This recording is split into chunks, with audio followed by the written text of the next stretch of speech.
Bienvenidos a Relatos del Más Allá. Me encantaría saber desde dónde nos escuchan, dejen sus comentarios, los leo con atención. Y ahora, sin más, prepárense para adentrarse en cada relato. Que los disfruten. El linde que no te suelta. Me llamo Verónica Saldaña, tengo 44 años y soy contadora en una empacadora de frutas en Querétaro. Llevo una vida normal, con horarios, facturas y el tipo de problemas que se resuelven con una llamada o una firma. No busco emociones, no persigo historias, y hasta 2019 me reía de todo lo que sonara a espantan. Escribo esto porque necesito dejar registro. Desde noviembre de ese año, mi memoria ya no se siente mía.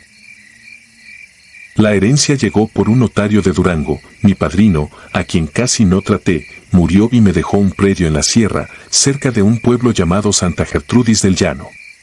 Mi primer impulso fue venderlo sin ir, pero el título tenía un detalle: el lindero norte no coincidía con el registro reciente.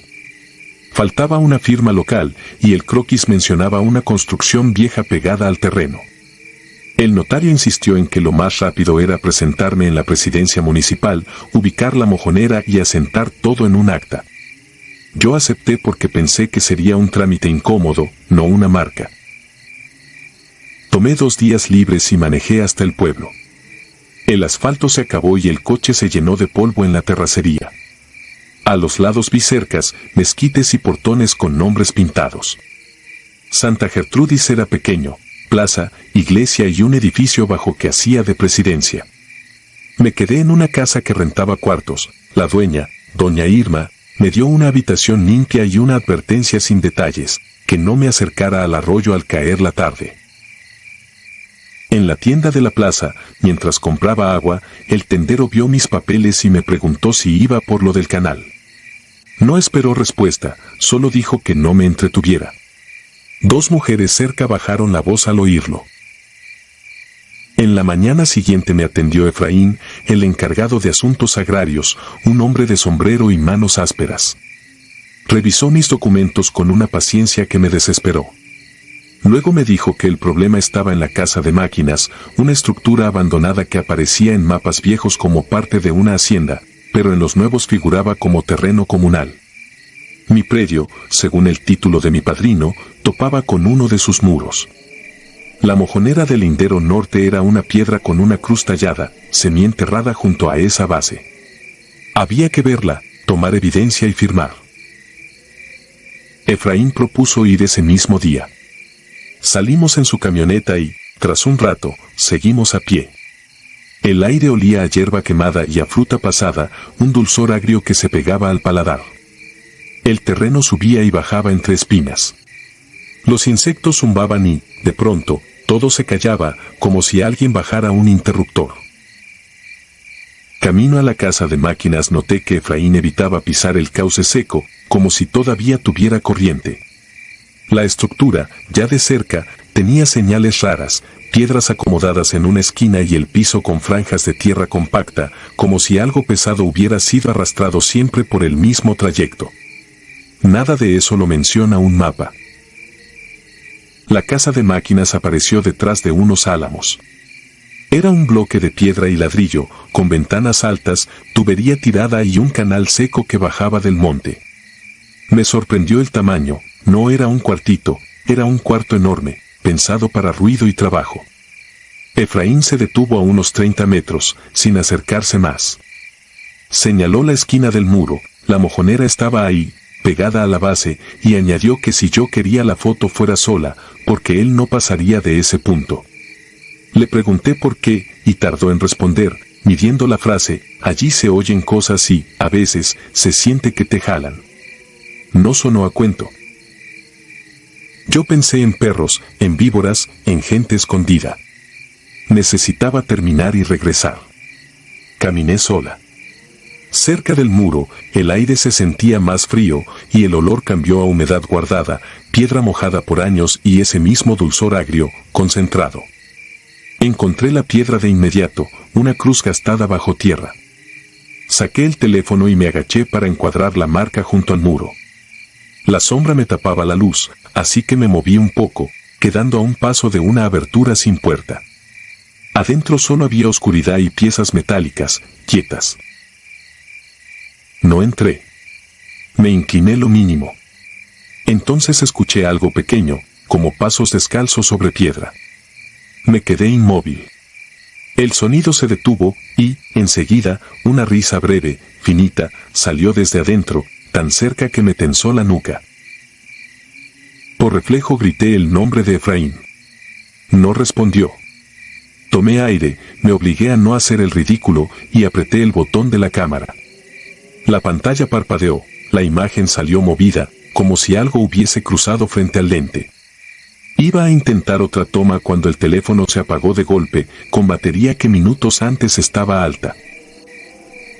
En ese instante me sujetaron el tobillo izquierdo. No fue un roce. Fue un cierre firme alrededor de la bota, una mano pequeña con una fuerza imposible. Miré hacia abajo. No había nada. Solo polvo, mi pie y la mojonera. Intenté levantar la pierna y no pude. Tiré hacia atrás y el agarre apretó más, como si los dedos se hundieran a través del cuero. Me agaché para tocar y mi mano encontró aire, pero la presión seguía, exacta, inteligente. Un escalofrío me subió por la pantorrilla, y desde dentro llegó un golpe metálico lento, como una máquina queriendo arrancar sin agua. La abertura parecía tragarse la luz. Jalé con todo el cuerpo. No se dio. Volví a jalar y caí de espaldas entre la maleza. En cuanto mi espalda tocó el suelo, el agarre desapareció, sin transición, como si jamás hubiera existido. Me quedé un segundo mirando la entrada. Cerca de la mojonera vi huellas pequeñas, en círculo, hundidas demasiado profundo para su tamaño. Me levanté y corrí hasta donde estaba Efraín. Tropecé, me llené de espinas, pero no volteé. Él me miró de arriba abajo, como si confirmara algo, y preguntó si la había visto. Asentí y solo pedí que nos fuéramos. Regresamos sin hablar. En la presidencia firmé lo que me puso enfrente. No discutí nada. En la casa de doña Irma me quité la bota y revisé el tobillo, ni marca ni moretón. Aún así sentía un ardor interno, como una liga apretada bajo la piel. Ya en la presidencia, mientras sellaba mis hojas, Efraín dijo sin mirarme que ese cuarto se construyó para jalar agua al potrero, y que una noche de lluvia el motor se atoró. 2 hombres entraron a destrabarlo y no salieron hasta que amaneció. Los encontraron vivos, pero con la mirada perdida, y desde entonces nadie volvió a trabajar allí. Esa noche dejé la luz encendida. Cerca de la madrugada oí en el patio pasos diminutos arrastrando tierra, dando vueltas, deteniéndose justo bajo mi ventana. Luego algo tocó la pared, 3 veces, suave, paciente. Me quedé inmóvil, contando mi respiración. No abrí, no hablé, no miré. La madrugada de los pasos terminó con esos 3 golpes suaves, y luego un roce lento, de abajo hacia arriba, repitiéndose, como si contara. Al amanecer, el patio estaba vacío. En la tierra húmeda del lavadero vi las huellas pequeñas que daban la vuelta por mi ventana. Me fui de inmediato. Al pasar junto al arroyo vi una bota vieja atorada entre piedras, del mismo lado de mi tobillo, y sentí náusea. En el cuarto, al conectar el teléfono, encendió como si nada. Revisé la galería, había una foto que yo no recordaba tomar, la mojonera desde arriba y, junto a mi bota, una marca alargada en la tierra, como una palma sin dedos. La imagen desapareció al instante, como si nunca hubiera existido. Entregué los papeles al notario, acepté la primera oferta por el predio y pedí que no me llamaran más. No volví a Santa Gertrudis del Llano ni pregunté por la casa de máquinas. A veces, en la empacadora, cuando camino entre pasillos fríos y el aire se queda quieto, siento el mismo cierre breve en la pierna, la misma presión infantil, la misma fuerza sin cuerpo. Me detengo, respiro y me digo que estoy lejos, que todo fue cansancio y sugestión.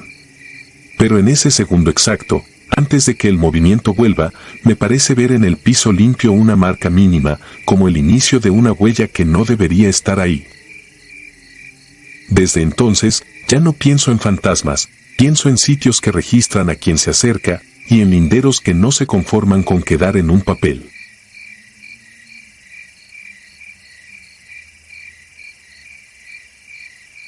La espalda que me siguió.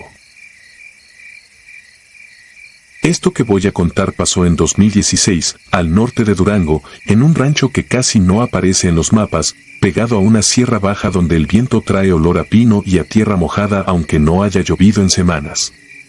Yo vivía en la ciudad y mi vida era de oficina, tráfico, ruido. Lo único de campo que conocía era lo que mi padrino Eusebio contaba en las reuniones, cuando se quedaba viendo a un punto fijo como si allá, lejos, todavía estuviera la misma vereda de su infancia. Eusebio murió en Gómez Palacio, rápido y sin drama, de esos finales que no te dejan frases ni despedidas. No tuvo hijos. Mi mamá, por ser su prima, se encargó de papeles y, como yo era el único con tiempo, me tocó ir al rancho a cerrar la casa, revisar el terreno y decidir si se vendía. No era herencia de dinero, era herencia de polvo, cercas caídas y un nombre en un acta. Llegué un miércoles, después de manejar horas por carretera y luego meterme por una terracería que parecía hecha para cansar a la gente y convencerla de darse la vuelta. El rancho se llamaba San Isidro de Abajo, pero no era un pueblo como tal, eran unas cuantas casas separadas, una tienda con báscula vieja y una capillita con una campana que ya casi no sonaba. La casa de mi padrino quedaba apartada, a un buen tramo de los demás, en la orilla de una planicie que termina en una lomita pelona, lisa como un lomo de animal, con dos piedras grandes arriba que desde lejos parecen asientos. La casa era de adobe, de 2 cuartos abajo y un altillo arriba, con un corredor de madera que crujía antes de que lo pisaras, como si se quejara por anticipado. Estaba cerrada desde hacía años. Adentro olía a guardado, a jabón antiguo, a madera reseca, y había un frío que no tenía lógica. Afuera el sol pegaba duro y aún así, en cuanto cerré la puerta, se me erizó la piel como si hubiera entrado a una sombra demasiado profunda. Me dije que era la humedad, que las casas viejas guardan el aire como guardan los secretos, y me puse a trabajar. Barrí, abrí ventanas, saqué cosas que no servían, cajas de latas, revistas viejas, trapos con olor a alcanfor. En un cajón encontré llaves amarradas con un mecate y un cuaderno grueso, de pasta negra, con el nombre de mi padrino escrito con letra apretada. No lo abrí al momento. Lo metí en la mochila por costumbre, como quien guarda un documento y ya. Al caer la tarde fui a la tienda a comprar agua y algo de comer. La dueña era una señora que todos llamaban Doña Meche. Tenía el pelo recogido, manos de trabajo y una mirada de esas que no se distraen. Me reconoció de inmediato, como si el rancho todavía estuviera lleno de gente y los rostros fueran lista corta. «Usted es el ahijado de Eusebio», dijo, más afirmación que pregunta. Asentí. Ella envolvió mis cosas sin prisa. Antes de irme, me soltó un consejo sin levantar la voz, como quien no quiere que hasta las paredes lo oigan, que no me quedara afuera cuando se acabara la luz, que no caminara hasta la lomita, que si escuchaba la campana de la capilla a deshoras no saliera a ver quién anda jugando. No pregunté mucho, pero me dio ese malestar que te da cuando alguien habla de algo que para ellos es normal y para ti es imposible. Regresé con el cielo ya en tonos apagados. Desde el corredor vi la planicie oscura, vi la lomita recortada contra el último brillo del día, y ahí fue cuando lo noté, en la cima, entre las 2 piedras, había una figura de pie. No sé cuánto tiempo llevaba allí. Era alta, muy quieta, y estaba de espaldas a mi casa. No era el típico vecino curioseando, estaba demasiado lejos para eso y, aún así, se sentía como si estuviera cerca. Llevaba algo largo, como un gabán o una capa que le caía hasta los tobillos. El viento movía el pasto seco de la loma, pero esa tela no se movía nada. Me quedé mirándolo con el agua en la mano, esperando ver el gesto mínimo de una persona viva, acomodarse, rascarse, cambiar el peso del cuerpo. Nada. Una inmovilidad total, de esas que no se ven ni en los maniquíes. Me metí a la casa y cené sin hambre. No quería asomarme otra vez, pero cada que pasaba por la ventana, mis ojos se iban solos hacia la lomita. La figura seguía igual, como clavada al lugar. Con el último resto de luz, por fin desapareció, no bajando, no caminando, simplemente dejó de estar. Parpadeé varias veces, me acerqué al vidrio, busqué con cuidado. Nada. Solo la loma, el pasto y las piedras. Esa noche dormí mal. La casa hacía ruidos, sí, pero no los ruidos normales, había un crujido abajo, como si alguien pisara despacio el piso de madera. A ratos, el frío se metía como una mano por debajo de la cobija. A ratos, era el silencio el que pesaba, un silencio tan lleno que parecía tener textura. A eso de las 3 de la mañana me desperté con una sensación clara, alguien estaba despierto conmigo. Me quedé inmóvil, escuchando. Desde el corredor llegó un sonido leve, insistente, como uñas tocando madera, tac, tac, tac. No era golpe fuerte, era más bien un llamado paciente. Después, un arrastre suave, como si algo rígido rozara el suelo. Quise convencerme de que era una rama, un animal, el aire empujando una puerta mal cerrada. Me levanté, prendí el foco, y la luz amarilla hizo que la casa se viera más vieja y más sola. Bajé con el celular en la mano como si eso sirviera de algo. Todo estaba cerrado. El corredor estaba vacío. Me asomé por la rendija de la puerta y vi la oscuridad del patio, inmóvil. El frío no era de noche serrana, era distinto, seco, como si la temperatura no viniera de afuera sino de una presencia. Me regresé a la cama sin entender. Intenté rezar, intenté contar respiraciones. Dormité a tirones hasta que aclaró. En la mañana, con el cielo todavía gris, me hice café y me obligué a asomarme por la ventana. La lomita estaba ahí, en la cima, la figura estaba otra vez, de espaldas, exactamente en el mismo lugar, como si no hubiera pasado el tiempo. El mismo largo de la tela, la misma rigidez del cuerpo, el mismo desafío silencioso de no voltearse. Me dio coraje. No miedo todavía, coraje de que algo pudiera instalarse en tu vista como una espina. A mediodía, mientras revisaba papeles en la mesa, abrí por fin el cuaderno de pasta negra. Era un registro de cosas del rancho, fechas de arreglos, compras de alambre, cuentas de maíz, apuntes de lluvia. Entre esas páginas comunes, encontré algo que me hizo sentir que el suelo se inclinaba. Al final, había una lista de nombres y años, escritos con otra tinta, como si fueran apuntes de otra vida. Cada nombre tenía una fecha y una sola palabra al lado, miró. Reconocí el nombre de Eusebio, con un año de la década pasada. Reconocí un par de apellidos del rumbo. Y, en la última línea, estaba mi nombre completo, con la fecha de ese mismo día.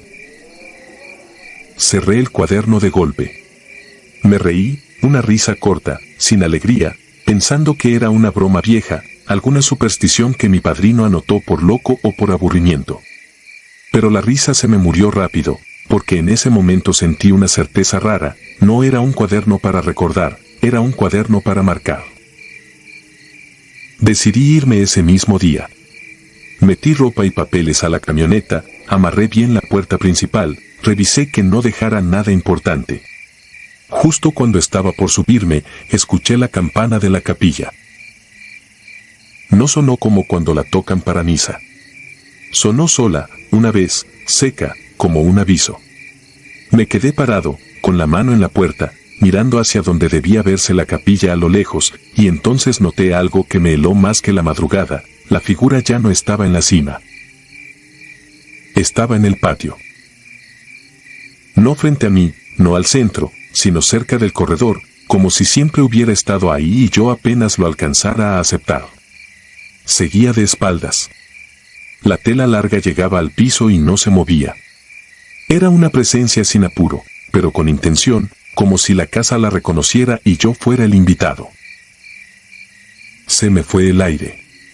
Quise gritar, pero el sonido se quedó atrapado en la garganta. Retrocedí un paso, luego otro, sin quitarle la vista a esa espalda inmóvil. No quería mirar su cara, y al mismo tiempo sentía que si no lo hacía, algo dentro de mí se iba a quebrar de pura anticipación. En la sala, sobre el ropero, vi un espejo antiguo de mi padrino, con el marco despintado. No sé por qué lo agarré. Fue instinto, como cuando usas una llave para no tocar una cosa con la mano. Lo levanté temblando y lo puse a la altura del pecho, apuntando hacia el patio, para ver sin ver directo. En el espejo apareció la espalda, la tela, el borde del corredor y, donde debería estar la nuca, el reflejo mostraba un giro imposible, lento, como si el cuello no fuera cuello sino una bisagra vieja. No escuché crujido, lo sentí en los dientes, en la cabeza. En el espejo, la cara se acomodó para mirarme. No voy a describirla con detalles exagerados porque lo peor no fue como era, sino lo que provocó, una sensación de que esa mirada no se quedaba en mis ojos, que se metía más adentro, como si revisara recuerdos, como si buscara una puerta. Me ardieron las manos por sostener el espejo. Lo solté y cayó al piso sin romperse, como si ni eso mereciera esfuerzo. La figura no avanzó corriendo. No hizo nada teatral. Solo cambió su posición un poquito, lo suficiente para que yo entendiera que podía estar donde quisiera sin gastar tiempo. Sentí otra vez ese tac, tac, tac, ahora más cerca, como si viniera desde adentro de la casa, no del corredor. La campana sonó otra vez, una sola vez, y el aire se volvió espeso. Me subí a la camioneta sin cerrar con llave. Arranqué y salí por la terracería levantando polvo, sin mirar por el retrovisor al principio, porque estaba seguro de que si miraba iba a verla ahí, detrás, de pie sobre la caja, de espaldas, como una burla.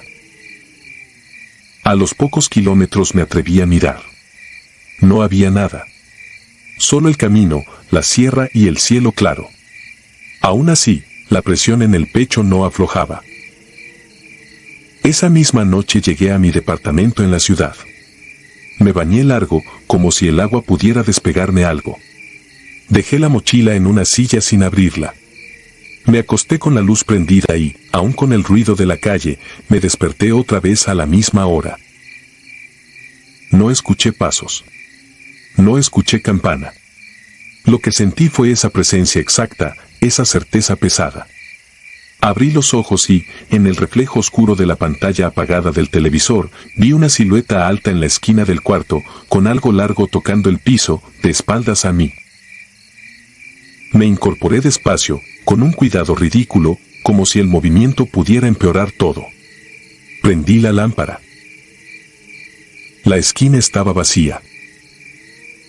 Pero en la silla, sobre la mochila, estaba el cuaderno de pasta negra, abierto en la última página, como si alguien lo hubiera consultado. Mi nombre seguía ahí, con la fecha del rancho.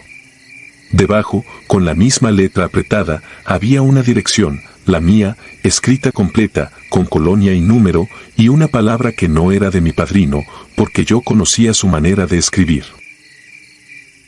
Decía, miró. Desde entonces, evito reflejos sin darme cuenta. No me paro frente a ventanas de noche. A veces, cuando apago la luz y queda un brillo mínimo en algún vidrio, siento el impulso de revisar si hay una espalda quieta en alguna esquina. Y lo peor es que, cuando vuelvo a pensar en aquella lomita pelona y en las dos piedras arriba, entiendo algo que en el rancho nadie te explica con frases. No se trata de que tú veas algo extraño, se trata de que, en el momento en que lo miras, ya dejaste una puerta abierta. Una puerta que no se ve, pero que se siente cada vez que el mundo se queda en silencio y el aire, por un instante, parece esperar contigo.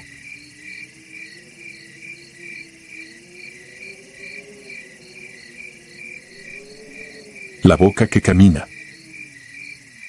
Nunca había escrito aquí. Me la paso leyendo lo que otros cuentan, esas cosas que no tienen explicación, y siempre termino pensando que la mitad es exageración. Hoy ya no puedo sostener esa idea. Necesito dejarlo en algún lado por si un día me despierto y no puedo explicarme ni a mí mismo lo que me está pasando. Mi familia materna viene de un rancho metido en la sierra de Durango, rumbo al Espinazo del Diablo. Le decimos La Tinaja. Yo crecí en Torreón, con ruido y luz toda la noche, pero de niño me mandaban allá cada verano para que no se te olvide de dónde vienes. En la tinaja vive mi tío Ramiro, hermano de mi mamá. Antes era el que hacía reír a todos, cantaba, contaba chistes, se metía al monte y regresaba con leña o con historias. Eso se terminó en septiembre de 2006. Se fue con 2 amigos a buscar una res que se les había ido barranca arriba. Salieron por la tarde y no volvieron esa noche. Los buscaron con lámparas, con perros y con hombres que conocen cada piedra. Al segundo día apareció mi tío, solo, empapado y con la mirada fija. De los otros 2 no hubo rastro. A nosotros nos dijeron que se cayó, que se golpeó, que el susto le apagó la lengua. El doctor del pueblo habló de nervios, de trauma. En el rancho, los viejos no hablaban de caídas.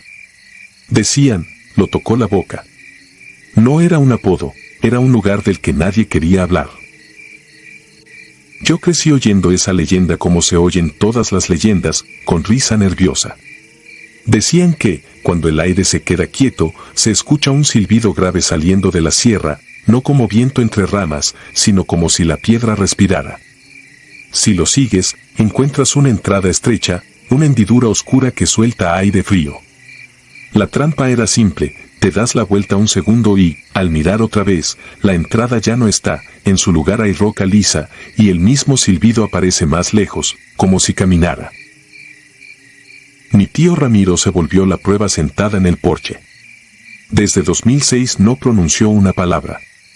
No estaba ido, entendía todo, ayudaba en lo simple, pero su boca se quedaba cerrada. A veces soltaba un silbido bajo desde la garganta, corto, áspero, como un intento de hablar con un idioma que no existe. Mi abuela decía que era aire atorado. Yo aprendí a no preguntar. En febrero de 2023 regresé a la tinaja porque mi abuela enfermó y había que turnarse. La segunda noche, ya tarde, escuché el silbido. Empezó suave, como un motor distante, y luego se acomodó en un tono grave, lento, con una cadencia exacta. Salí al patio pensando que era una corriente. No había viento. Los pinos estaban quietos. El cielo parecía pegado a los cerros. Vi a Ramiro sentado en la oscuridad, despierto, mirando hacia donde yo miraba, como si lo hubiera estado esperando. Al día siguiente se lo mencioné a mi primo Saúl, que sí creció en el rancho. No se rió. Me dijo que llevaba días oyéndose más cerca, que algunos perros aullaban sin motivo, que la gente evitaba subir a cortar leña. Yo, por terco, sentí la necesidad de comprobar, de ponerle forma a ese miedo. Le insistí en subir de día, nomás a ver, sin meternos. Saúl aceptó por cansancio. Subimos un martes temprano con agua, machete y una cinta amarilla para marcar el camino. La sierra allá es seca y traicionera, piedras que ruedan, espinas, polvo que se mete en la nariz. Al principio se oían aves. Luego el monte se fue quedando mudo, como si alguien cerrara una puerta. El silbido apareció entre ese silencio, cambiando de dirección, haciéndose sentir en el pecho más que en los oídos. Llegamos a una pared de roca con grietas negras. A ras del suelo, entre 2 bloques, había una entrada angosta. De ahí salía aire frío, imposible en ese calor, olía a tierra vieja y a metal. Me acerqué con la lámpara del celular y la luz parecía tragada. En cuanto me asomé, el silbido se cortó. El silencio se volvió total. Sentí una tensión encima de mí, pesada, y di un paso atrás por instinto. Saúl me jaló de la manga y empezamos a bajar. A los pocos minutos vimos la cinta amarilla colgando de una rama, más abajo, ondeando despacio. Me detuve en seco. La cinta había estado en mi mochila. Metí la mano. No estaba. Saúl me vio con la cara blanca. Bajamos rápido, sin correr, como si correr fuera admitir que nos estaban siguiendo. Esa noche, ya en el patio, los perros no quisieron acercarse a la cerca que da al monte. Se quedaron pegados a las sillas, con la cola baja, oliendo el aire como si algo los vigilara. Mi abuela trazó una línea de sal en el umbral. Ramiro no se movió, solo miraba la sierra y soltaba, de vez en cuando, su silbido de garganta. Esa tarde no pude soltar la idea. Volvimos al amanecer para confirmar que no era imaginación. Antes de subir, Saúl pasó por la tienda de don Filemón, el más viejo del rancho. No nos dio sermón, apenas vio las manos raspadas y negó despacio. Dijo una sola frase, que la sierra cobra por la curiosidad. Subimos a la pared de roca y el monte volvió a apagarse desde lejos, como si el silencio nos estuviera esperando. El silbido esta vez no venía de la entrada angosta. Vino de arriba, fuerte, vibrando. Levanté la vista y vi, varios metros más alto, una abertura redonda en la roca. El aire salía de ahí como de refrigerador. No sé cómo subimos. Recuerdo mis manos raspándose con la piedra y la garganta seca. Llegamos a una repisa estrecha. A un lado crecía un matorral seco. Amarré la cinta amarilla ahí, apretando el nudo hasta que me ardieron los dedos. Me alejé un paso del borde. El silbido se apagó de golpe. El silencio me zumbó en la cabeza. La abertura era una oscuridad sin fondo, y tuve la certeza de que, si me inclinaba, algo dentro iba a aprender mi nombre. Bajamos. Cuando mis botas tocaron el suelo, volteé para ver la repisa, la abertura, el matorral con la cinta. La pared era lisa. No había repisa. No había nada. Pasé la palma por la roca caliente, buscando una marca. Sólida, continua, como si nos hubiéramos inventado la subida. Entonces el silbido comenzó detrás de nosotros, hacia el camino por donde veníamos. Nos giramos despacio. A unos 50 metros había una entrada grande, a nivel del suelo, negra, como la boca de un túnel recién abierto. En una rama junto a esa entrada colgaba mi cinta amarilla, moviéndose apenas. Corrimos. No recuerdo el orden de las caídas, solo el terror de sentir el sonido metido en el pecho, cambiando de lugar, como si se acomodara adentro. Llegamos al rancho con las manos raspadas y el aliento roto. Mi abuela nos vio y cerró la puerta sin preguntar. Ramiro estaba sentado en el porche. Nos miró con algo que nunca le había visto, reconocimiento. Quise decirle se movió, quise pedirle una confirmación, pero mi voz salió rara, más grave, como si se me hubiera llenado la garganta de polvo. Me entró pánico. Ramiro abrió la boca y soltó su silbido de garganta, lento, exacto, igual al de la sierra. Esa madrugada me despertó el mismo sonido, pero ya no venía del cerro. Parecía dar vueltas alrededor de la casa, pegado a la ventana y luego debajo del piso, como si buscara por dónde entrar. Al amanecer encontré la cinta amarilla en el patio, hecha un nudo apretado. La guardé en la bolsa sin decir nada. Me fui de la tinaja 2 días después con una excusa de trabajo. Pensé que, lejos de la sierra, el sonido se quedaría allá, pegado a sus piedras. No se quedó. En la ciudad, cuando todo por fin se calla, el silbido vuelve. A veces nace en el baño, a veces en la ventana cerrada, a veces en la pared detrás de la cama. Si me levanto a buscarlo, cambia de lugar. Si prendo la luz, se apaga unos segundos y regresa más lento, como si midiera mi paciencia. He intentado grabarlo y el celular solo capta un ruido plano. Lo peor es que algunos días, cuando hablo mucho, siento mi voz caer hacia ese tono grave que no era mío. Siento la garganta cansada, como si hubiera soplado horas. Y me da miedo despertar una mañana, abrir la boca, y que lo único que salga sea ese silbido que no se parece a ninguna palabra, pero que suena, cada vez más, como si estuviera diciendo mi nombre.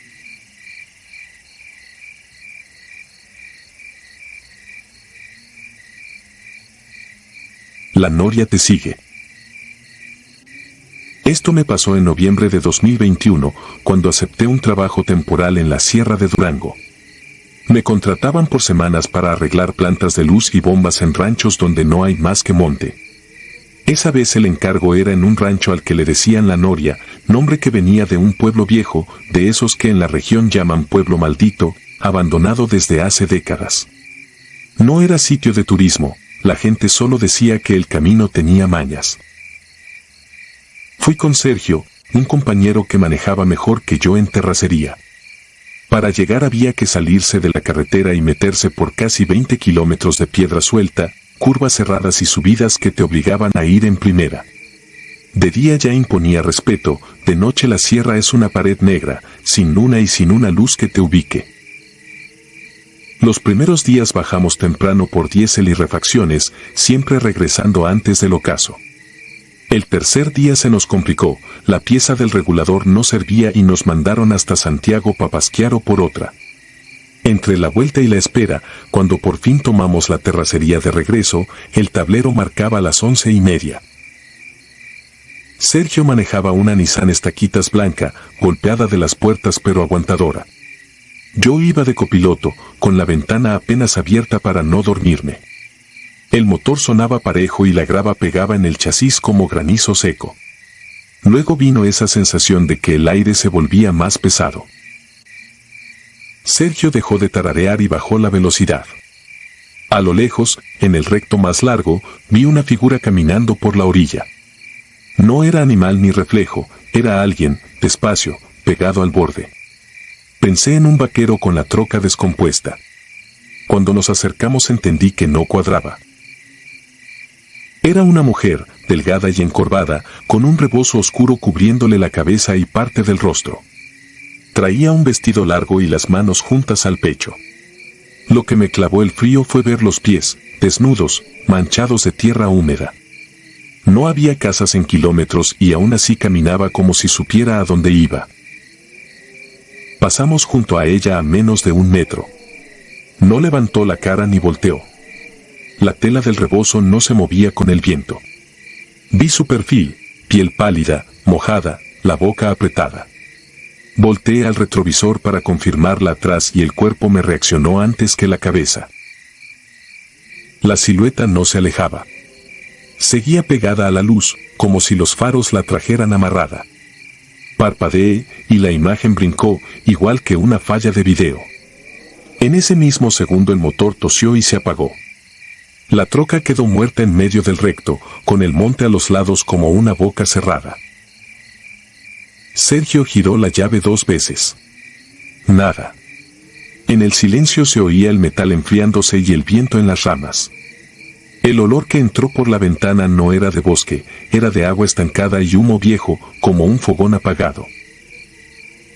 No quise mirar hacia afuera, hasta que sonó un golpe suave en la caja. 1, 2, 3, como uñas sobre lámina. Luego otro, más cerca de la cabina, como si alguien se pegara al costado. Sergio me miró, no hizo falta hablar. A la tercera vuelta de la llave el motor encendió de golpe. Sergio metió primera y avanzó. Yo miré al retrovisor y sentí que el estómago se me hacía pequeño. La mujer ya no estaba en la orilla. Estaba parada detrás, en medio del camino, mirando hacia nosotros. El rebozo le colgaba recto. No corría, no caminaba, solo estaba ahí, y aún así parecía acercarse. El resto del trayecto lo hicimos en un silencio duro. Sergio apretaba los dientes y yo no quitaba la vista del camino. En una bajada, los faros alumbraron algo que cruzó rápido y el golpe de aire nos sacudió la cabina. La radio, que ahí nunca agarra nada, soltó por segundos un canto viejo y luego se fue a puro chisporroteo. Miré el reloj del tablero y lo vi brincar 1 minuto, como si alguien lo hubiera tocado. Cuando por fin vimos el portón, el frío ya era otro y el monte olía a humedad reciente. Sergio estacionó sin apagar el motor. Al rodear la troca noté algo en la caja, una línea de lodo fresco, delgada, como si alguien hubiera apoyado la planta del pie y arrastrado. Llegamos al rancho con el corazón alto. Lo primero que noté fue que los perros no salieron. Metimos la refacción a la bodega y nos fuimos a la casa de adobe. Encendimos una lámpara de gasolina porque la planta no estaba conectada y ese círculo de luz nos hizo sentir menos vulnerables. En el piso, sobre el polvo, estaban las huellas. Pies pequeños, mojados, marcados con claridad, entrando desde la puerta y yéndose hacia el pasillo. Afuera no había charcos. Seguimos el rastro con la lámpara. Llegaba al cuarto, daba la vuelta junto a mi cama y ahí se cortaba, como si alguien se hubiera detenido y luego se hubiera levantado al aire. Antes de dormir revisé la puerta y puse una silla atravesada, más por necesidad que por utilidad. Salí al patio con la lámpara. El rancho estaba callado. Alumbré hacia el corral y vi las reses paradas, todas mirando hacia la dirección del camino, como si esperaran que algo llegara. Regresé sin mirar a los lados. Esa madrugada dormí vestido, con las botas puestas. A ratos oía pasos afuera, lentos, sin prisa. Me levanté y no vi a nadie. La flama de la lámpara bajaba sola por segundos y luego volvía, dejándome con la piel erizada. Al día siguiente llegó don Ciriaco, el vaquero más viejo. Le contamos lo del motor y lo de las huellas, sin adornos. Él nos escuchó serio y preguntó si la mujer llevaba los pies desnudos. Cuando asentimos, su cara no mostró sorpresa, mostró cansancio. Nos habló del pueblo viejo. Dijo que antes había casas y una capilla, y que en una temporada se murió gente a montones. Como el panteón quedaba lejos, empezaron a enterrar a los suyos junto a la vereda, marcando con piedras planas. Luego hubo pleitos por una mina y la gente se fue. Las marcas quedaron, y el camino se hizo encima de ellas. Don Ciriaco nos dio 3 consejos simples: no recoger a nadie, no seguir luces en el monte y no detenernos en el recto, aunque el vehículo fallara. Trabajamos 2 días más y todo pareció normal, hasta que nos faltó aceite y tuvimos que bajar otra vez. Salimos con tiempo, pero al volver la sierra ya estaba sin luz. En el recto, el motor volvió a jalonear. Yo miré fijo al camino, esperando verla en la orilla. Estaba en el centro, quieta, como clavada.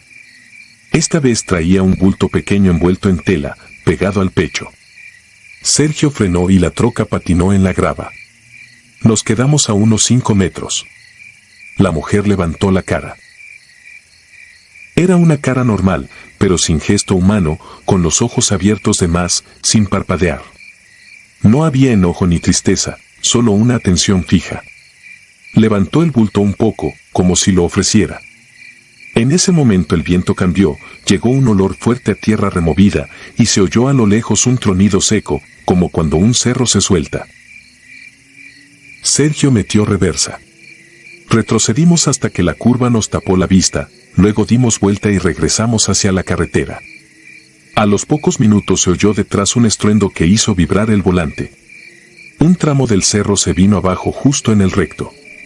Piedras y tierra taparon el camino donde habíamos estado parados. Nos detuvimos más adelante y nos quedamos dentro de la cabina, oyendo la llovizna empezar a caer. Nadie lo dijo, pero los dos pensamos lo mismo: si no nos hubiéramos detenido, el derrumbe nos agarraba de frente. Dormimos en el pueblo. Al amanecer volvimos con una máquina para abrir paso. Cuando por fin cruzamos, don Ciriaco nos esperaba en el portón. Nos llevó a un borde donde el camino viejo se perdía entre maleza. Ahí, medio hundidas, había piedras planas acomodadas como marcas antiguas. En una, ennegrecida por el tiempo, alcanzamos a leer un nombre y una fecha, como si alguien hubiera querido que no se olvidara. Ese mismo día empacamos. El patrón se molestó y dijo que en la sierra pasan cosas.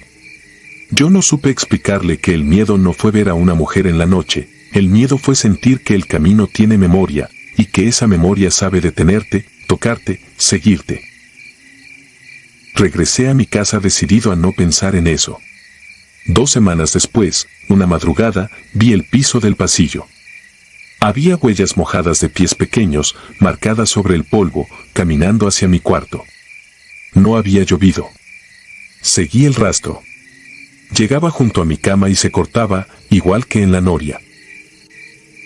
Desde entonces evito las terracerías cuando cae la noche.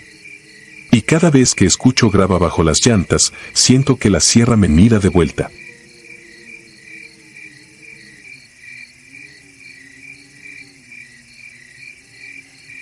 Me quitaron el reflejo. Lo dejo escrito porque hay cosas que, si no se ponen en papel, se van como el humo del ocote.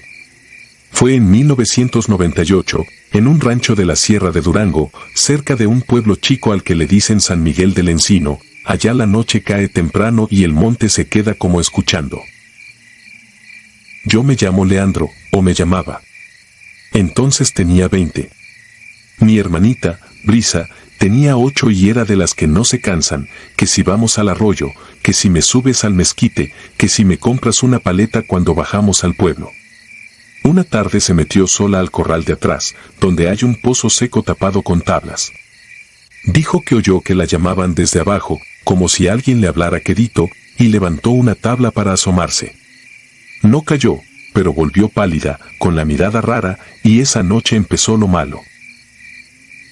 Primero fue calentura. Luego una tos que le cortaba el aire.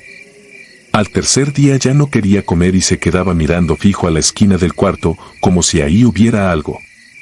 Mi mamá rezaba y lloraba en la cocina, mi papá se quedaba en el corredor, sin hablar, con el cigarro apagado, mirando el monte.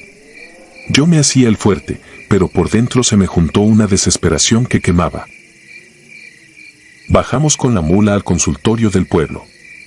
El doctor cobró lo que quiso, nos dio jarabes e inyecciones, dijo que era infección. Nada le hizo. Brisa empeoró, y una madrugada tosió sangre en una servilleta. Mi mamá gritó que se nos iba. Mi papá quiso ir por otro médico más lejos, pero era tarde. Ese mismo día fui por sal y petróleo a la tiendita de don Nicasio. Ahí estaba Benita, la curandera, sentada con su rebozo oscuro. Hablaba sin prisa, como quien cuenta una verdad vieja. Dijo que hay enfermos que no son del cuerpo, sino del susto que se pega, que a veces una sombra ajena se les arrima, y si uno no la despega, se los lleva. Contó del panteón viejo, el de la lomita, y de una sepultura sin cruz, hecha de piedras, que nadie reclama. Dijo que esa sepultura oye cuando uno llega con necesidad grande, que si el que pide reza hasta que raye el día, se cumple el favor, pero el pago viene después, a su modo. Don Nicasio se santiguó y le pidió que no siguiera. Ella solo lo miró, como si ya supiera en qué acaba todo. Esa noche, al ver a Brisa respirando como si se le fuera la vida, yo no pensé mucho. Agarré el machete, el quinqué y un cerillo, y me fui sin decir palabra. El camino al panteón es pura piedra suelta y espina, la luna se tapaba con nubes y el viento levantaba polvo que se metía en la boca. Cuando llegué, la cerca estaba caída, adentro, las cruces estaban torcidas, recargadas unas en otras, y la capilla sin puerta parecía una boca abierta. Ahí nadie entra de noche, dicen que está maldito desde la época de la mina. Busqué el mezquite grande. Debajo estaba el montoncito de piedras, sin nombre, sin tabla, sin nada. Me quedé parado, oyendo mi corazón. Me acordé de Brisa llamándome enano cuando quería que la cargara. Me hincé. La tierra estaba fría. Junté las manos y dije lo que traía atorado, que la salvara, que yo daba lo que pidiera. Empecé a rezar. Padre Nuestro, y otro, y otro. En el tercero el quinqué bajó su lumbre, como si le faltara aire. Se me erizó la piel. A un lado del oído sentí una respiración que no era mía, no era voz, pero una idea se me metió clara: sigue. Quise levantarme y no pude, como si la tierra me tuviera agarrado. Seguí rezando sin descanso. Si me callaba un segundo para tomar aire, sentía una presión junto al hombro, como cuando alguien se te pega demasiado. El olor a tierra mojada se hizo fuerte, y por ratos oía piedritas rodar dentro del panteón, ramitas romperse, pasos suaves que daban vuelta alrededor de mí. Yo no miraba atrás. Las cruces parecían moverse con las nubes. Abrí los ojos una vez y vi, junto a mis rodillas, una mancha oscura que no correspondía con la luz del quinqué. No era mi sombra. Se estiraba despacio hacia mis pies, como si buscara amarrarse. Cerré los ojos y recé más rápido, diciendo el nombre de Brisa entre oración y oración, hasta que se me secó la boca y se me adormeció la lengua. La noche se hizo larguísima. El frío no venía de afuera, venía de dentro, como si me apagaran por partes. Varias veces sentí que me iba a caer, pero el miedo me sostuvo. Cuando por fin cantó un gallo muy lejos, el aire cambió. La presión se aflojó, el olor se fue retirando y el viento volvió a ser viento. El cielo del oriente empezó a clarear. Me levanté como pude, dejé el machete tirado y salí tropezando, sin voltear. Llegué al rancho con la ropa empapada de sudor frío. Mi mamá estaba en la puerta. No preguntó nada, solo me jaló y me metió. Brisa estaba sentada en la cama, tomando caldo a traguitos, ya no respiraba con ese esfuerzo que nos había espantado. Me miró y sonrió, chiquito, como si despertara de una siesta. Mi papá dijo que fue un milagro. Yo asentí, porque no tenía cómo explicar lo otro. Al tercer día, con el sol pegando duro, salí al corral. Vi la sombra del techo, la del poste, la del balde. Miré al suelo donde yo estaba parado y no había nada. Me moví de un lado a otro. Nada. Se me aflojó el estómago. En la tarde fui con mi mamá a la capilla del pueblo. Me acerqué al agua bendita y en el charco del atrio seguí sin verme. Mi mamá me tocó la cara y dijo que andaba desvelado. Yo no le conté. Fui al espejo del cuarto de mi mamá, uno viejo, rayado. Vi la pared, la cama, la ventana, donde debía estar mi cara había una mancha sin forma, como vidrio empañado. Acerqué la mano y mi mano sí se veía, pero mi rostro no. Me fui a la pila y me asomé al agua. El agua reflejó el cielo y las ramas, pero a mí no me devolvió. Desde ahí empezó mi desgracia, despacito, sin hacer ruido. En las fotos yo salía como un borrón. A veces me saludaban y luego preguntaban quién era. Un día mi papá me llamó por el nombre de un pariente muerto, se quedó serio, como si no entendiera por qué le salió. En la noche era peor. Varias veces desperté con la boca rezando sola, sin que yo lo decidiera. Sentía el mismo olor a tierra mojada y la misma presión detrás de mí, muy cerca. Los perros del rancho se quedaban callados, escondidos, y ni con pedradas se movían. Yo prendía el quinqué y miraba el rincón más oscuro del cuarto, la oscuridad parecía juntarse ahí, más densa, como si estuviera esperando. Quise decir mi nombre en voz alta, como para amarrarme a algo. Abrí la boca y la palabra no salió, se me cerró la garganta, me salió un carraspeo y nada más. Ahí entendí que el pago no era una sola cosa, era irme quitando de a poco. Una tarde me encontré a Benita en el camino.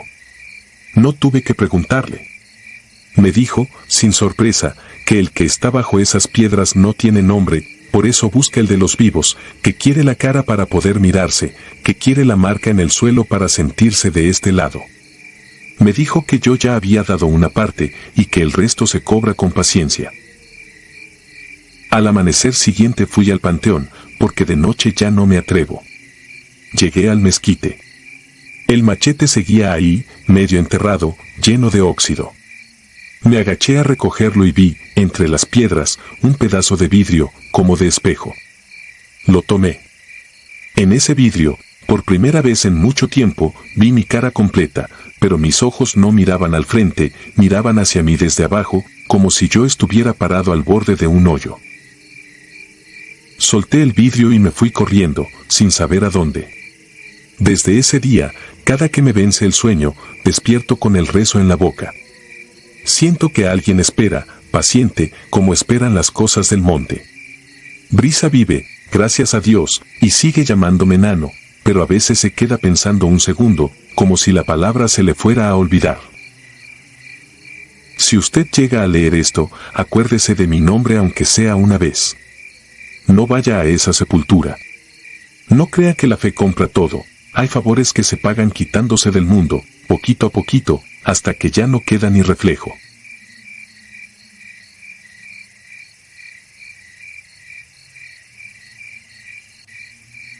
La galera que traga. Me llamo Irene y en 2016 recibí una herencia que nadie quiso, un terreno con una casa vieja en la sierra, entre Veracruz y Puebla, a una hora larga de terracería desde el pueblo más cercano. Yo vivía en Monterrey y trabajaba con textos, corrección y subtítulos, así que me bastaba con una computadora y algo de internet. Me pareció buena idea irme, menos gasto, aire limpio, silencio, la promesa de empezar de nuevo.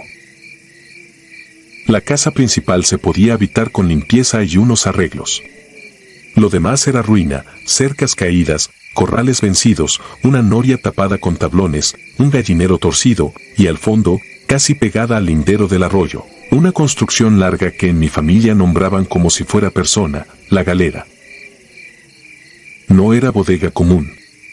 Era madera gruesa sobre un zócalo de piedra alto, techo de teja vieja, sin ventanas, solo ranuras de aire cerca del techo, y casi todas estaban cerradas desde afuera con tablas, clavos y alambre.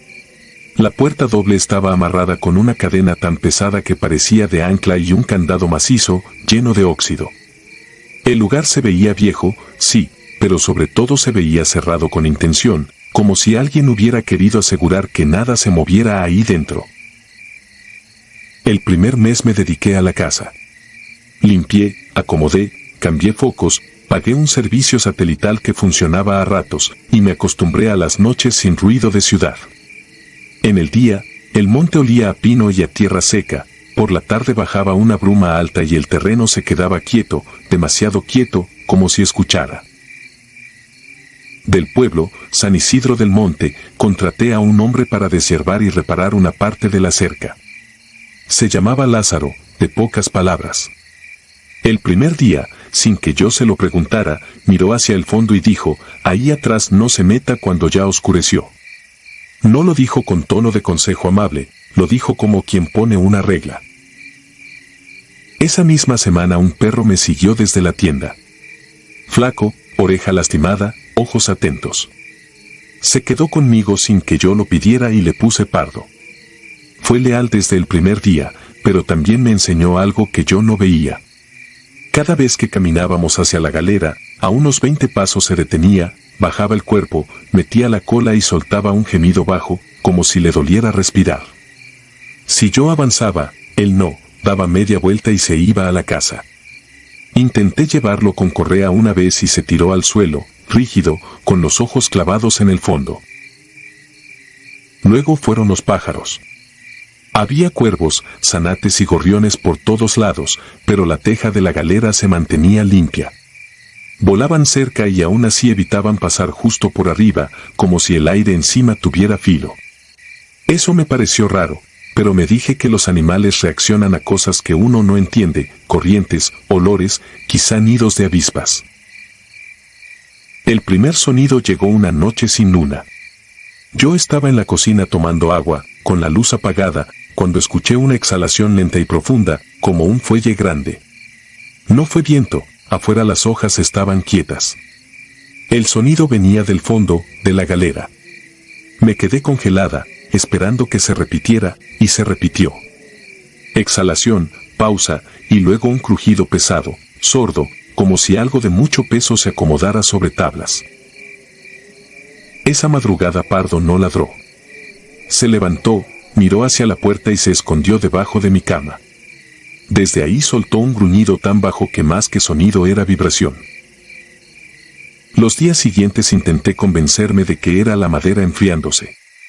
Pero el patrón se instaló como reloj, entre 2:30 y 3, primero el silencio absoluto, luego la exhalación y después el movimiento interno, a veces como si arrastraran un costal enorme por el piso, a veces como si algo caminara lento y torpe, buscando sitio. A la semana le pregunté a Lázaro qué había sido ese edificio. Dejó el machete en el suelo, se quitó el sombrero y tardó en contestar, como si al hablar fuera a abrir algo.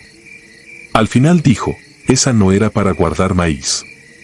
Ahí se guardaba lo que no se podía enterrar. No quiso explicar más. Solo agregó, no la toque y no la nombre de noche. Eso fue lo que empezó a cansarme, no el miedo como golpe, sino el miedo como costumbre. Dormía mal. Trabajaba mal. El aire, sobre todo en la parte trasera de la casa, se sentía pesado, como cargado. Y llegó un olor, leve al principio, a fierro guardado, a moneda vieja, a humedad encerrada. El olor venía en ráfagas cuando el viento traía aire desde el arroyo. Un día fui al pueblo por víveres y una señora me reconoció por el apellido. Me preguntó si yo era la de la casa del arroyo. Asentí y la mujer me agarró del brazo, fuerte, con urgencia. Me dijo que buscara al rezandero, el que vivía al final de la calle, porque en ese terreno las cosas se cobran. Fui por pura necesidad de entender. El rezandero era muy mayor, ojos claros, voz baja. No me pidió detalles, me hizo una sola pregunta, si la puerta de la galera tenía clavos puestos en forma de cruz. No supe responder. Le conté del candado, de la cadena, de las ranuras tapadas.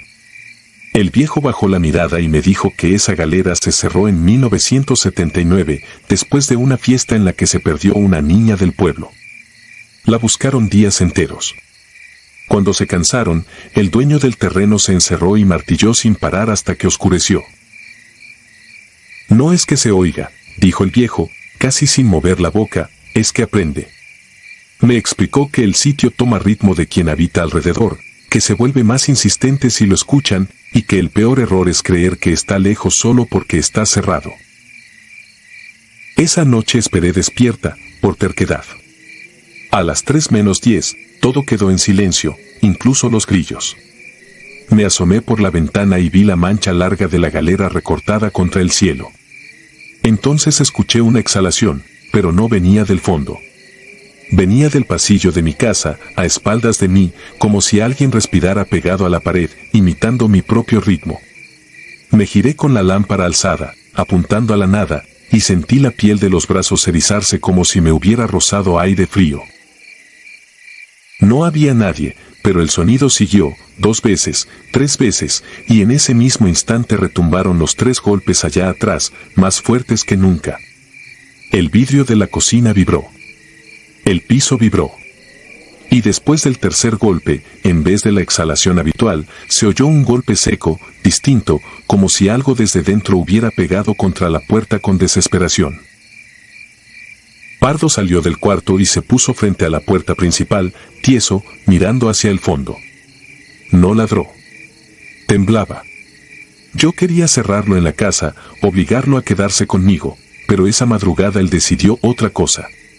Rascó la madera, lloró como si le doliera el pecho, y cuando le abrí para calmarlo, se fue hacia la oscuridad del terreno, no hacia el camino, sino hacia el arroyo. Nunca regresó. Lo busqué al amanecer por horas. Grité su nombre hasta quedarme ronca. Revisé la noria, los corrales, la maleza. No encontré huellas claras, solo surcos en la tierra, líneas como de arrastre que iban desde la zona donde él se detenía hasta la base de piedra de la galera. Me acerqué lo suficiente para ver el candado y juro que, por un segundo, pareció que la cadena se tensaba sola, como si alguien la jalara desde dentro, probando. Esa tarde empaqué. No hice limpieza. No hice planes. Metí computadora, papeles, ropa, cargadores, y salí antes de que bajara el sol. Para irme tuve que pasar frente a la galera. En ese trayecto vi algo que me dio náusea, la madera no se veía igual. Donde antes era recta, ahora parecía abombada, como si empujara desde adentro contra sus propios clavos. Y el olor a fierro guardado era ya claro, como si lo hubieran abierto junto a mi cara. Sentí, con una certeza física, que esa cosa ya me conocía. No me perseguía porque no lo necesitaba. Bastaba con esperar. Me fui a Jalapa y renté un cuarto. Dormí con luz prendida durante semanas, no por temor a la oscuridad, sino por temor a escuchar otra vez ese ritmo entrando y saliendo. Intenté vender el rancho. Un agente del pueblo fue una vez. Al volver me llamó nervioso. Dijo que la casa estaba bien, pero que la galera ya no se veía pareja, que el zócalo de piedra tenía grietas nuevas y que el olor era peor.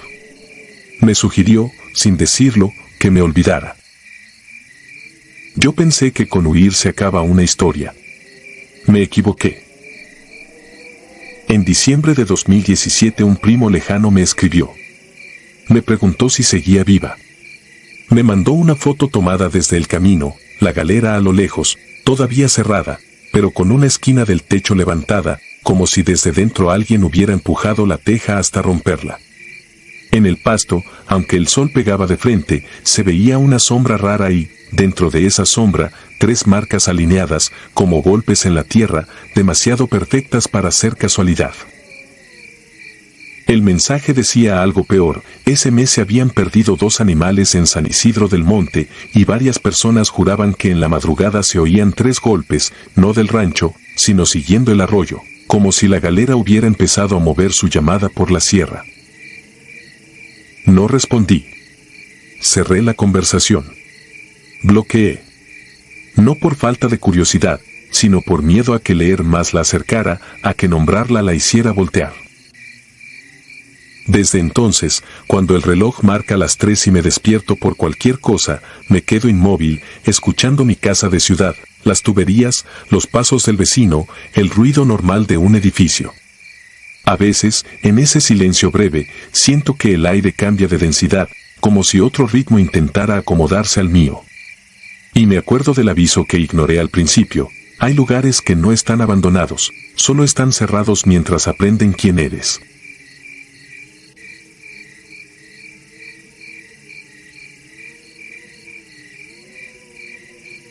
La sal que camina. Me llamo Evaristo Salas, cumplí 62 en 2008, cuando todavía había quien bajaba a pie entre Charcas y Estación 14 por veredas viejas.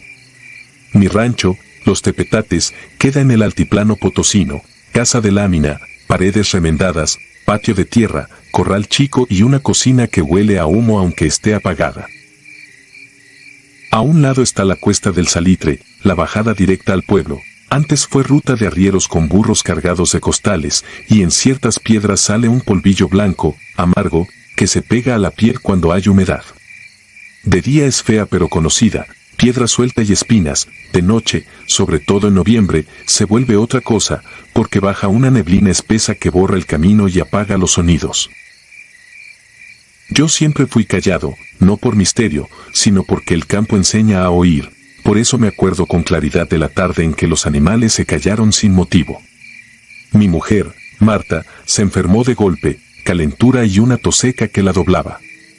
Probé tés y vapores, miel y plantas, nada. La vi consumirse rápido, pálida, con los ojos idos, apretándome la mano como quien se agarra de un banco para no caer. Bajé al pueblo al día siguiente, el enfermero la revisó y me dijo que ya no era cosa de remedios, que había que ir a la clínica de Estación 14 por antibiótico fuerte. Para llegar había 2 caminos, la vuelta larga por la carretera y la cuesta del Salitre, directa. El problema era que el sol ya se estaba metiendo y yo no tenía coche, solo mis piernas y una lámpara vieja de pilas. Ahí me acordé de lo que contaban los viejos. Decían que en esa cuesta aparecía un arriero que no hacía ruido, un hombre que pasaba con recua sin que sonaran las pezuñas. Decían que los burros traían mirada de gente y que lo que cargaban no era mercancía. Yo siempre me burlé por dentro, porque el trabajo te vuelve práctico y el orgullo te vuelve necio. Pero esa tarde, con Marta ardiendo de fiebre, sentí respeto del que no se aprende en misa. Me eché el morral al hombro, metí agua, piloncillo, el machete por costumbre, y la lámpara. Salí al patio y el aire me cortó la cara. La neblina venía bajando desde los lomeríos, primero como humo, luego como pared. El perro, el chato, se metió bajo una tina volteada y no ladró. Los burros se quedaron junto al corral, orejas tiesas, hasta las gallinas se acomodaron sin ruido. Eso me apuró más que cualquier cuento. Empecé a bajar. Al principio todavía distinguía las piedras grandes del lindero, pero la neblina cerró hasta dejarme en un mundo chico, hecho de 2 huellas y la luz amarilla. En la cañada el frío se puso húmedo y pesado, y ahí me llegó un olor que no era de campo: cuero viejo empapado, corral antiguo, y debajo un tufo como de piedra recién golpeada por rayo, un olor que pica por dentro y te deja la boca amarga. Quise convencerme de que era imaginación, pero el silencio no me dejó mentirme. No se oía un grillo, ni un tecolote, ni el roce de las ramas. Mis pasos caían apagados, como si la tierra se los tragara. La lámpara empezó a titilar, no como cuando se mueren las pilas, sino como si algo jugara con la corriente. En cada parpadeo la neblina parecía moverse por su cuenta, en remolinos lentos, sin viento. Me detuve sin querer, contuve la respiración, y supe, con una certeza que sale de la espalda, que ya no iba solo.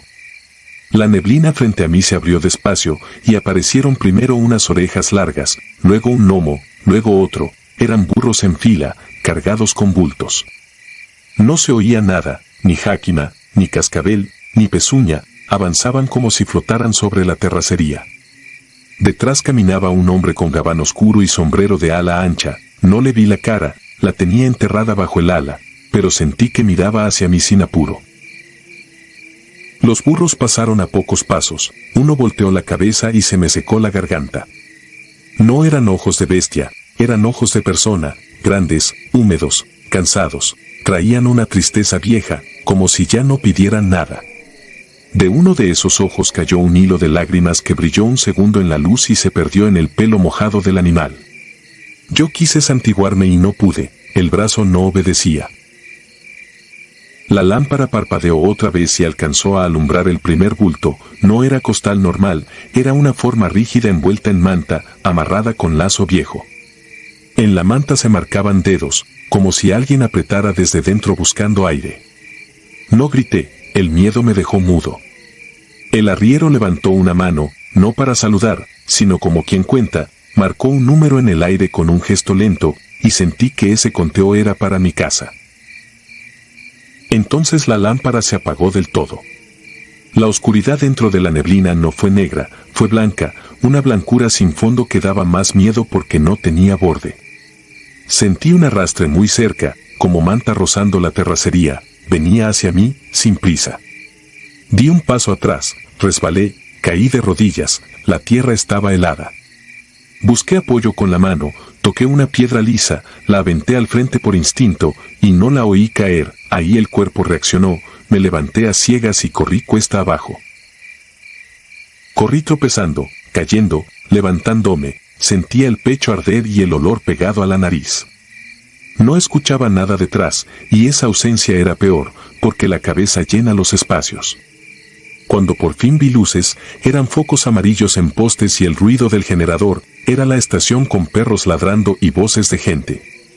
Entré a la clínica, dije lo mínimo, pagué con billetes arrugados y salí de inmediato. No quise quedarme ni un minuto más bajo esas lámparas, como si la calle también pudiera contarse. Llegué al rancho ya entrada la madrugada, la neblina seguía baja, pero el patio tenía una línea blanca desde el portón hasta la puerta de la cocina, como si alguien hubiera tirado granillo de sal con cuidado. Me agaché, lo toqué con la yema, era áspero y frío. El chato seguía escondido y no quiso ni olerme. Entré, le di la medicina a Marta, y esa misma noche la oí respirar parejo, como si la fiebre hubiera soltado la cuerda. Yo no dormí. Me quedé sentado frente al fogón apagado, cada tanto me parecía sentir un roce en el patio, y una vez la puerta tronó sin que hubiera viento. Al amanecer salí, la línea blanca seguía, y en la tierra húmeda no había huellas. La neblina se fue con el sol, pero el olor no se fue, se quedó en mi ropa y en mi garganta. Marta mejoró en 2 días, recuperó fuerzas, volvió a comer, volvió a hablar de la vida como si el susto no hubiera pasado. Yo asentía, y por dentro guardaba el miedo como quien guarda una espina. A la semana encontré, detrás del tinaco, un lazo viejo con nudos de arriero. Al tocarlo me quedó sal en los dedos. En la nopalera apareció un puñado de granillo amargo, y en el corral, junto al comedero, hallé una manta doblada que olía a cuero mojado y a piedra quemada. La enterré lejos. No dije nada en el pueblo, hasta que un día, sin querer, se me soltó la pregunta. Un anciano me explicó lo mismo que otros ya sabían. Por la cuesta del salitre pasa una recua que no se escucha, el arriero no carga comida, carga lo que se va a llevar.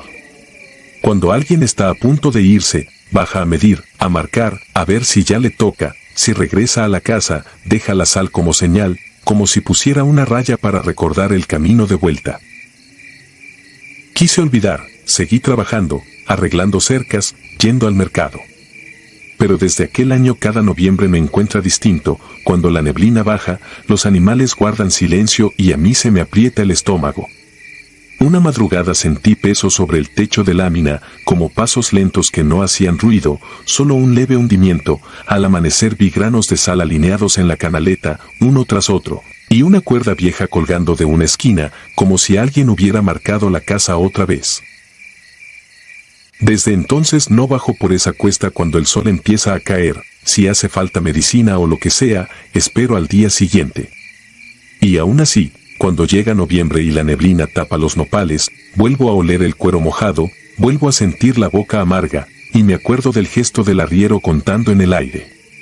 Lo peor no fue verlo aquella noche, lo peor es entender que no se equivocó, que solo se esperó, porque la línea de sal, cada año, aparece un poquito más cerca de mi cama.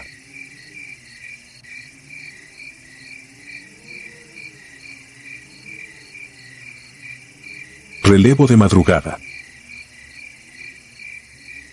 El rancho La Tinaja está pegado a un pueblo chico de la Sierra de Durango. Mis viejos nacieron aquí y aquí sigo yo. Me llamo Marina Rangel, tengo 31 años, y en 2006 ya sabía que en el monte hay cosas que no se explican, solo se soportan. La vida era la misma, alzarme con la primera luz, atender animales, ir a la milpa, volver cansada, cenar poco y dormir temprano. Lo único que quebraba esa costumbre llegaba cuando la noche estaba más cerrada, antes de que clareara, un silbido largo, parejo, sin gracia, con una caída leve al final, como si alguien midiera distancia con la boca. Ese silbido aparecía con calor o con frío, con luna o sin luna. Y no venía de un solo lado. Una madrugada parecía salir del ojo de agua, la siguiente, de la loma de las Cruces Viejas, otras veces se sentía detrás del corral, como si diera vuelta lenta a las casas, sin prisa, como quien conoce cada piedra. Lo escuché bien por primera vez a los 9 años. Dormía en el cuarto de adobe con mi abuela Clara. Me despertó el frío y la urgencia de salir al patio. Me puse un suéter y, en cuanto mis pies tocaron el piso, el silbido entró por las rendijas, nítido, demasiado humano. Se sostuvo, cayó un instante, volvió igual pero más lejos, luego regresó, más cerca, como si caminara sin pisar. Los perros no ladraron. Mi abuela murmuró una oración y me jaló del brazo para sentarme a su lado. No dijo nada. Al amanecer, los gallos cantaron y el mundo fingió ser normal.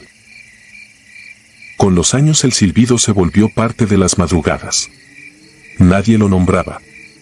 Si un niño decía el silbador, lo callaban como si hubiera soltado una mala palabra. Mi abuela, que no le temía a fiebre ni a alacrán, se ponía seca cuando empezaba, a veces dejaba un plato de sal en la mesa, otras colgaba un cordón negro detrás de la puerta. Una tarde, desgranando elote, le pregunté qué era. Tardó en contestar, con la mirada fija en el cerro. Es el que busca relevo, dijo. El que no llegó a su cruz. Luego trazó una línea de sal en el umbral. Su silencio valía más que un regaño. Ese año llegó un hombre de fuera a trabajar en la cantera donde sacan laja.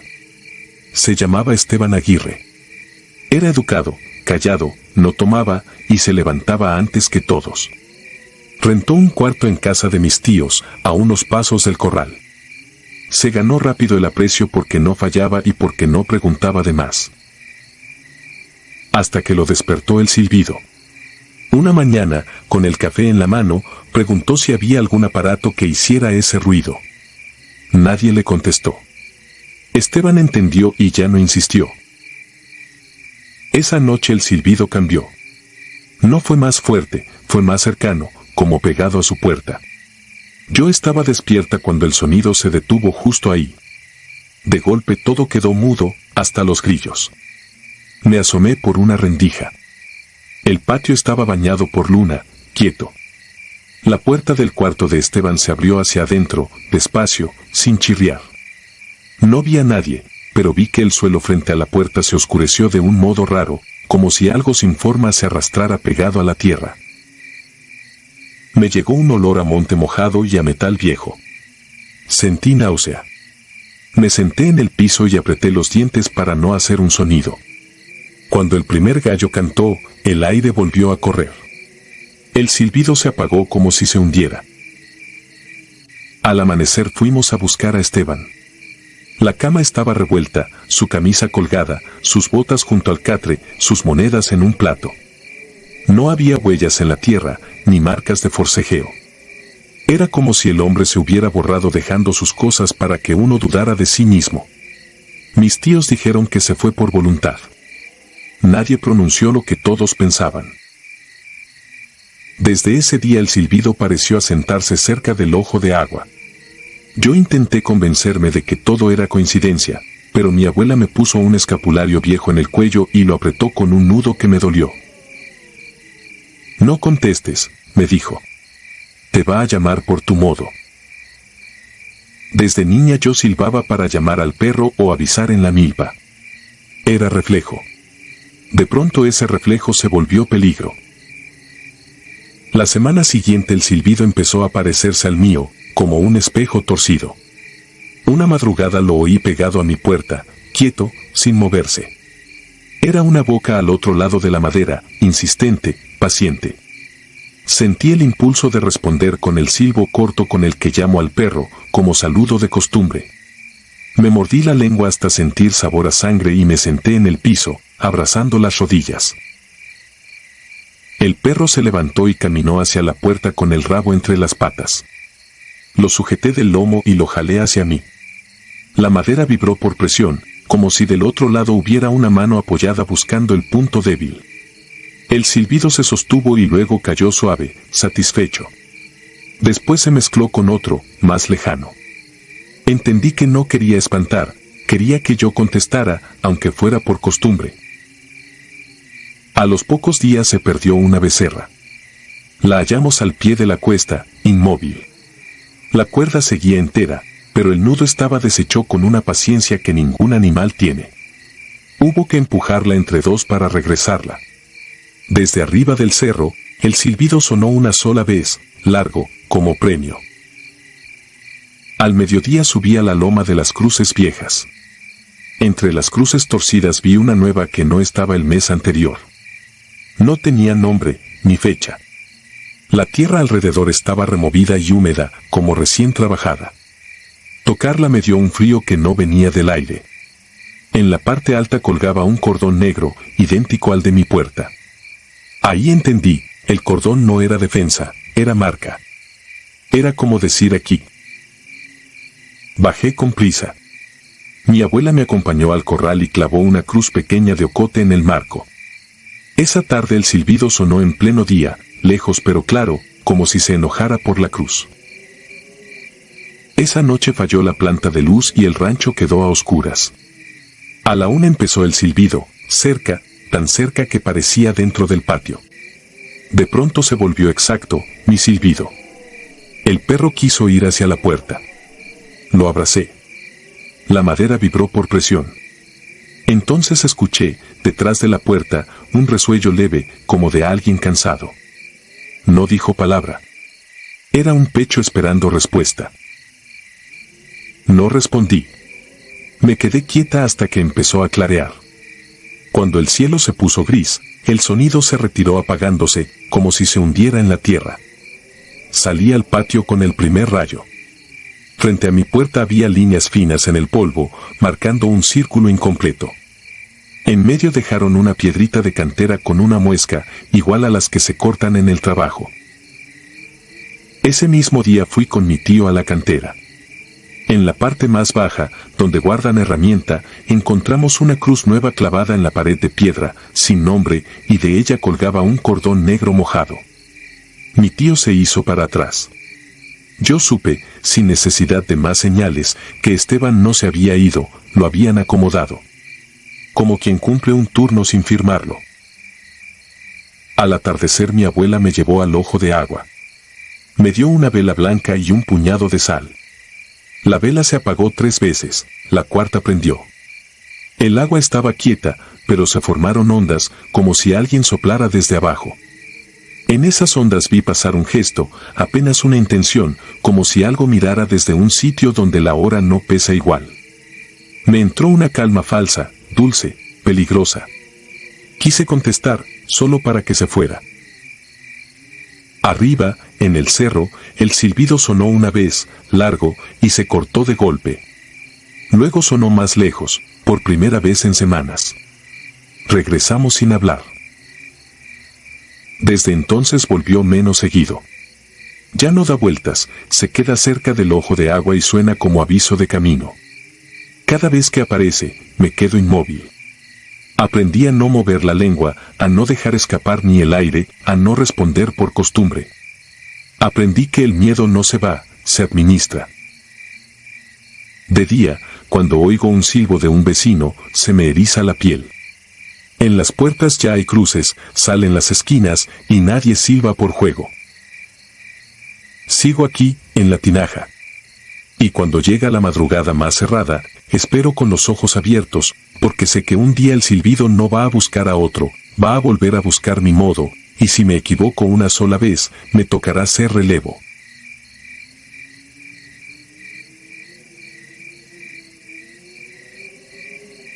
Pueblo aparecido. No escribo esto por gusto. Desde hace meses el recuerdo me rompe el sueño y me pudre las madrugadas. Me llamo Rafael Ortega, ingeniero forestal, y lo ocurrido fue en agosto de 2011, en la parte más remota de la Sierra Hidalguense, donde los caminos son venas de lodo y los cerros guardan los secretos como si fueran féretros. Mi abuela Clarisa vivía en Santa Águeda, un caserío de 30 chozas colgado de una ladera. Llegar implicaba 6 horas de brecha desde Ixmiquilpan. Fui a verla por culpa, 3 años sin visitarla desde la muerte de mi abuelo. Quería pasar una semana, cuidar su parcela y marcharme. La tercera noche un temblor me arrojó del catre. Salí al patio y vi fogonazos azules sobre la ladera opuesta, poco más de 4 kilómetros al norte. No había nubes ni ruido, el suelo latía al compás de cada destello. Duró 20 minutos y luego se apagó todo. Al amanecer ordeñábamos cuando el viejo Laureano llegó corriendo. Juraba que en el Valle de la Alfalfa, donde jamás hubo nada, había aparecido un pueblo entero. En media hora 20 vecinos, yo incluido, atravesamos los sembradíos. El claro nos dejó sin aliento, 15 casas de adobe alrededor de una plaza desierta. Paredes desconchadas, vigas podridas, puertas a punto de caer, pero con polvo recién removido en la hierba, señal de que aquello había brotado durante la noche. Nos dispersamos. Dentro de las viviendas hallamos radios de bulbos, lámparas de petróleo y fotografías sepia de gente con ropa de los años 30. Todo intacto, como si los dueños hubiesen salido a misa minutos atrás. Llegué a la iglesia. Sobre la puerta, pintado con cal fresca, rezaba Nuestra Señora del Olvido. En el altar descansaba un crucifijo ennegrecido clavado en un bloque de roca volcánica. Lucio, un jornalero, me señaló los bancos. Cada asiento tenía tallado un nombre distinto y la misma fecha, 17 de agosto de 1937. Era 18 de agosto de 2011. 74 años exactos. Los vecinos discutían si quemarlo todo o avisar a la policía. Un viento helado barrió la plaza, sonaron 3 campanadas graves, aunque el campanario estaba vacío, y el suelo tembló con un solo sacudón. La mayoría huyó. Una figura emergió entre las casas, mujer alta, rostro cubierto por un velo. No caminaba, se deslizaba.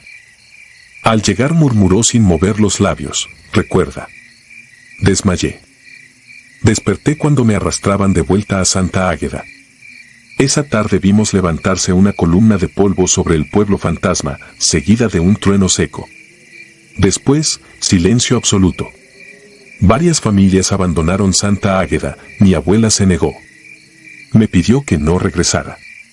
Un mes después un derrumbe cerró el camino y la señal se perdió. Al mediodía siguiente, contra todo sentido común, regresamos unos cuantos para documentar lo visto. Yo llevaba mi cámara, Laureano, una pala, César, un costal para recuerdos. El calor estiraba las sombras cuando cruzamos la plaza. Los clavos chorreaban óxido como si hubiesen envejecido décadas en horas. Laureano golpeó el piso y el metal devolvió un eco hueco, profundo, como si existiera una cavidad bajo la casa. César encontró 2 monedas de plata con la efigie de Lázaro Cárdenas y la fecha 1936. Al instante se ennegrecieron y se le pegaron a la piel, hubo que sumergirlas en agua helada para arrancárselas. En la iglesia el aire era irrespirable, cargado de incienso rancio. Fotografié el crucifijo y la pantalla mostró la nave llena de feligreses de otra época. Miré alrededor, seguía vacía. Laureano tomó una foto con idéntico resultado. Pasos precipitados corrieron por los corredores, la puerta se cerró de golpe y las campanas invisibles repicaron sin orden. El crucifijo vibró y un hilo de sangre descendió desde la corona hasta la piedra. Cuando la puerta se abrió, la luz exterior tenía un tinte sepia, las casas aparecían recién encaladas y gallinas picoteaban la calle. Corrimos, la plaza se alargaba como si nos tragara. Al cruzar el lindero, el color volvió y el caserío se mostró otra vez derruido. Decidimos marcharnos y pactamos no contar nada. Yo rompí esa promesa al escribir esto. 9 años después, en noviembre de 2020, volví con un dron y 2 guías rarámuris.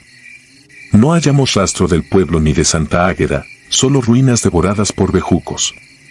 Entonces uno de los guías gritó, en medio del valle, clavado en la tierra, estaba el crucifijo ennegrecido. Sujetaba una nota amarillenta, Nuestra Señora del Olvido protege a los que callan. Debajo, mi nombre completo. El guía mostró una ampolla sangrante en la palma. Tomé la cruz y sentí latir la madera, la solté. Cayó de pie, clavándose otra vez. Esa noche las campanas me siguieron en sueños y amanecí cubierto de tierra húmeda. Desde entonces cada madrugada se repite la escena, destellos azules, temblor, la mujer del velo susurrando recuerda. Siempre encuentro arcilla fresca junto a la cama, como si caminara dormido hasta el valle y volviera. Hay aldeas que se alimentan de la memoria de quienes las vieron. Aparecen donde menos se espera y se llevan algo de quien las mira. Si alguna vez escuchas campanas donde no hay campana, no mires atrás, podría ser el pueblo aparecido buscando un nuevo nombre para tallar en sus bancas. Lo juro por mi sangre.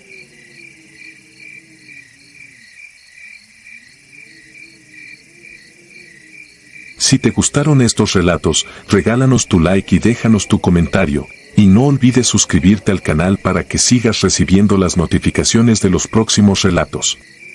Tu apoyo nos ayuda a seguir creciendo dentro de YouTube. Nuevamente, mil gracias y nos vemos en el próximo relato.